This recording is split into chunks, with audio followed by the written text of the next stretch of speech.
Hi friends, இன்றைக்கி egg வச்சு ஒரு சூப்பரான ஒரு ரெசிபி தான் பார்க்க போகிறோம். ஸோ எக் மசாலா எப்படி பண்ணுறதுன்னு பார்க்கலாம் வாங்க. ஸோ கடாயில் வந்து 2 ஸ்பூன் அளவுக்கு வந்து ஆயில் வந்து ஆட் பண்ணிக்கோங்க. ஆயில் நல்லா காஞ்சோட்டே அதில் 1 ஸ்பூன் அளவுக்கு சோம்பையும் ஆட் பண்ணிக்கோங்க.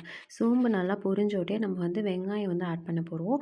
ஸோ நான் வந்து இங்கே வந்து 3 மீடியம் சைஸ் வெங்காயம் வந்து நல்லா குட்டி குட்டியாக கட் பண்ணதை வந்து இதில் வந்து ஆட் பண்ண போகிறேன். அதோட கொஞ்சம் கருவேப்பிலையும் ஆட் பண்ணிக்க போகிறோம். ஸோ வெங்காயம் வந்து நல்லா ப்ரௌன் கலரில் வந்து வர அளவுக்கு வந்து நீங்கள் வந்து ஃப்ரை பண்ணணும். எந்த அளவுக்கு நீங்கள் வெங்காயம் வந்து ஃப்ரை பண்ணுறீங்களோ அந்த அளவுக்கு அது வந்து நல்லா டேஸ்ட்டாக இருக்கும். அடுத்ததாக நம்ம வந்து இந்த டிஷ்க்கு தேவையான அளவுக்கு சால்ட்டையும் ஆட் பண்ணிவிட்டு நல்லா கோல்டன் ப்ரௌன் வர வரையும் நீங்கள் வந்து ஃப்ரை பண்ணிக்கோங்க.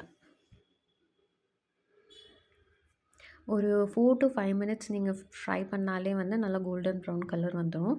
அடுத்ததாக நம்ம வந்து ஜிஞ்சர் கார்லிக் பேஸ்ட் வந்து ஆட் பண்ண போகிறோம். ஸோ இதில் வந்து நான் பூண்டு இஞ்சி 2ம் இடிச்சிட்டு நான் அதில் வந்து 1 ஸ்பூன் அளவுக்கு ஆட் பண்ணியிருக்கேன். ஸோ இது வந்து ரா ஸ்மெல் போகிற அளவுக்கு நீங்கள் வந்து நல்லா ஃப்ரை பண்ணிக்கோங்க.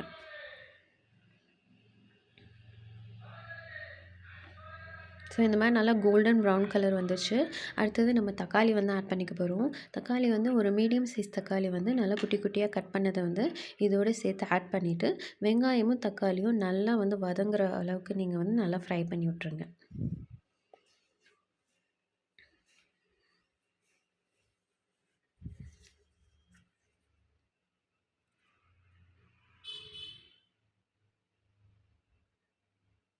ஸோ இப்போ பார்த்திங்கன்னா நம்ம மசாலா வந்து ஆட் பண்ணிக்க போகிறோம். அதில் 1 ஸ்பூன் அளவுக்கு மிளகாய்த்தூள், 3/4 ஸ்பூன் அளவுக்கு வந்து மல்லித்தூள், 1/4 ஸ்பூன் அளவுக்கு வந்து பெப்பர் வந்து ஆட் பண்ணிக்கிறோம்.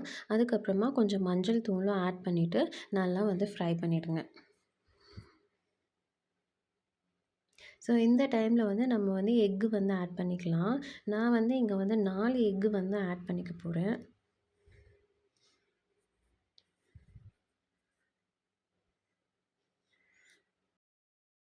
எக் நல்லா வந்து சைடில் வந்து வெந்து வருது. ஸோ இந்த டைமில் வந்து நீங்கள் வந்து லைட்டாக மிக்ஸ் பண்ண ஆரம்பிக்கலாம். ஸோ இந்த மாதிரி நல்லா மிக்ஸ் பண்ணி விட்டுட்டே இருங்க. ஸோ நல்லா வந்து வெந்து வரும். இப்போ கொஞ்சம் செமியாக இருக்குது பார்த்தீங்களா? கொஞ்சம் செமி கிரேவி மாதிரி இருக்குது. இன்னும் கொஞ்சம் நல்லா வந்து மிக்ஸ் பண்ணிகிட்டே இருந்தீங்கன்னா ஒரு 2 மினிட்ஸில் இந்த மாதிரி கொஞ்சம் வர ஆரம்பிச்சிடும். இப்போ நல்லா வெந்து நல்லா உதிரி உதிரியாக வந்துருச்சு. இது வந்து நீங்கள் ரைஸ்க்கு வச்சு மிக்ஸ் பண்ணி கூட சாப்பிட்லாம். அப்படி இல்லைனா ரச சாதத்துக்கு கூட நீங்கள் சாப்பிட்லாம். அவ்வளோ டேஸ்ட்டாக இருக்கும். மறக்காமல் ட்ரை பண்ணிவிட்டு எப்படி இருக்குன்னு கமெண்ட் செக்ஷனில் சொல்லுங்கள்.